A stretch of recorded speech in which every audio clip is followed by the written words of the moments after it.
আজকের রেসিপি হলো নিরামিষ বাঁধাকপির তরকারি। নমস্কার বন্ধুরা, মিঠু অ্যান্ড রিয়া কুকিংয়ে তোমাদের সকলকে স্বাগত জানাই।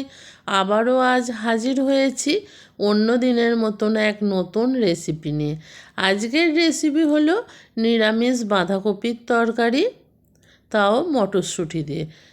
তাহলে চলো প্রথমেই আগে বাঁধাকপিটাকে আমরা কেটে নিই। দেখো, বাঁধাকপির এই পাতাগুলোকে আমি ফেলে দেব, দিয়ে বাঁধাকপিটাকে কেটে নেব।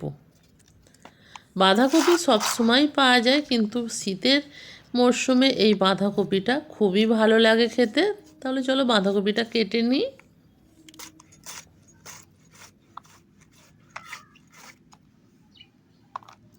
বাঁধাকপিটা এইভাবে সরু সরু করে কাটতে হবে।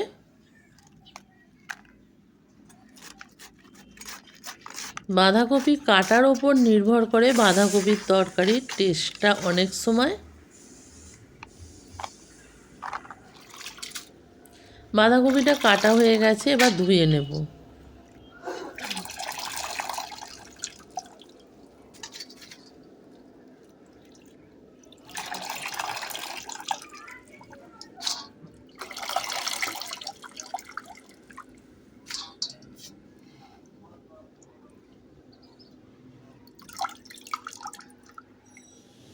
বাঁধাকপিটা ধোয়া হয়ে গেছে, এবার প্রথমেই আমি উনুনটাকে ধরিয়ে নেব।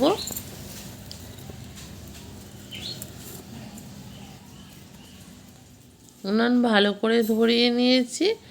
এবার একটা কড়াই বসিয়ে দেব। কড়াইয়ের মধ্যে দিয়ে দেব বেশ কিছুটা সর্ষের তেল। তেলটা খুব ভালোভাবে গরম হওয়া পর্যন্ত অপেক্ষা করব। তেল খুব ভালোভাবে গরম হয়ে গেছে। এবার তেলের মধ্যে দিয়ে দিলাম কপি দিয়ে দেওয়ার জন্য যে আলুটা কেটে রেখেছিলাম, আলু দিয়ে দিলাম, লাল গাজর আর হলুদ গাজর, মটরশুঁটি দিয়ে দিলাম।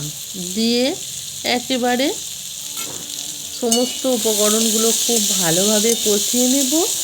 আর কালারটা খুব ভালোভাবে আসার জন্য সামান্য একটু হলুদ দিয়ে দিলাম। এবার ওদিকে আলুটা ভাজা হোক, আমি এখানে আদাটা বেটে নেব। আদাটা বেটে নিই।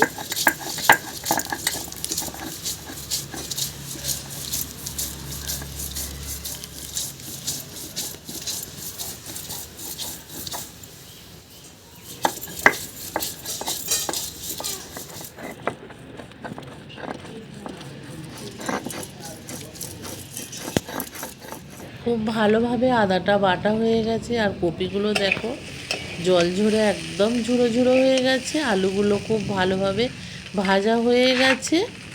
এবার আমি আলুর ওপরই দিয়ে দেব কপি। বাঁধাকপিটা আলুর ওপর দিয়ে দিলাম। দিয়ে খুব ভালোভাবে বাঁধাকপিটাকে কষিয়ে নেব।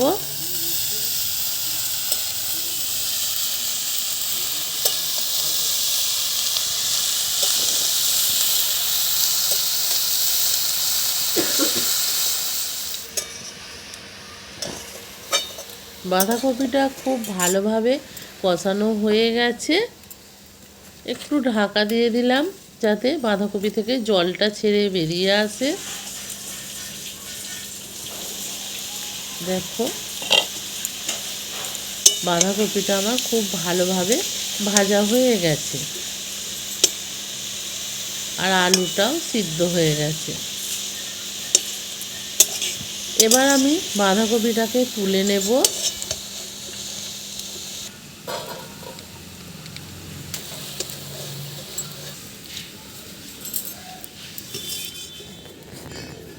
কড়াই বসিয়ে দিয়েছি। কড়াইয়ের মধ্যে সর্ষের তেল দিয়ে দিলাম বেশ কিছুটা।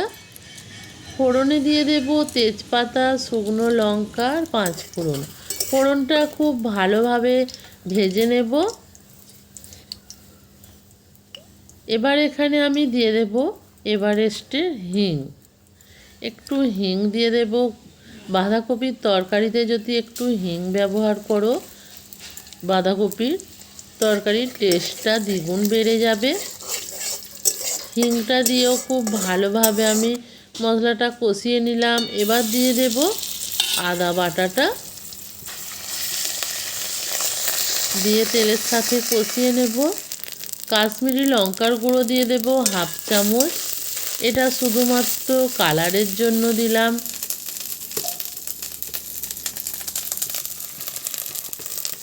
টমেটো কেচাপ দিয়ে দিলাম এখানে 2 চামচ। তোমরা এখানে টমেটো অবশ্যই ব্যবহার করতে পারো। মশলাটা আমার কষানো হয়ে গেছে, আদার কাঁচা গন্ধ চলে গেছে। এবার হলুদ গুঁড়ো দিয়ে দিলাম 1 চামচ,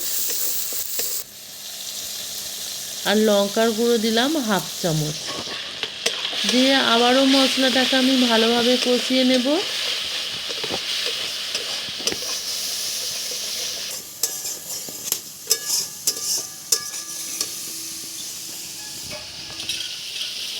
মশলা থেকে খুব ভালো তেল ছেড়ে বেরিয়ে এসেছে। এবার ভেজে রাখা বাঁধাকপি আর আলুগুলো দিয়ে দেব, দিয়ে ভালোভাবে আর একটু কষিয়ে নেব মশলার সাথে। খুব ভালোভাবে কষানো হয়ে গেছে। এখানে দিয়ে দেব স্বাদ মতন লবণ আর চিনি। আমি এখানে 2 চামচ চিনি ব্যবহার করলাম। তোমরা যে যেমন মিষ্টি পছন্দ করো সেই রকমভাবে মিষ্টিটা দিয়ে দেবে। এবার এখানে দিয়ে দেব সামান্য একটু জল, যেহেতু বাঁধাকপি আর আলু আমার সিদ্ধ হয়েই গেছে, জলটা আমি অল্প করে দিয়ে দিলাম।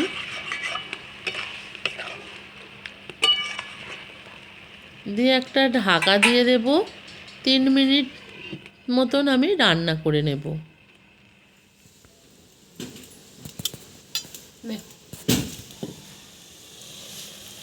এবার ঢাকা খুলছি, দেখো কপি আর আলু খুব ভালোভাবে সিদ্ধ হয়ে গেছে, আর কপিটা খুব ভালোভাবে শুকনো শুকনো হয়ে গেছে। বাঁধাকপি এই রকম শুকনো শুকনোই করতে হয়। এখানে এবার দিয়ে দেব ঘি, 1 চামচ ঘি দিয়ে দিলাম। বাঁধাকপির তরকারিতে ঘি গরম মশলাই হচ্ছে বাঁধাকপির তরকারির অঙ্গ। এবার এখানে দিয়ে দেব গরম মশলার গুঁড়ো 1/2 চামচ দিয়ে দিলাম।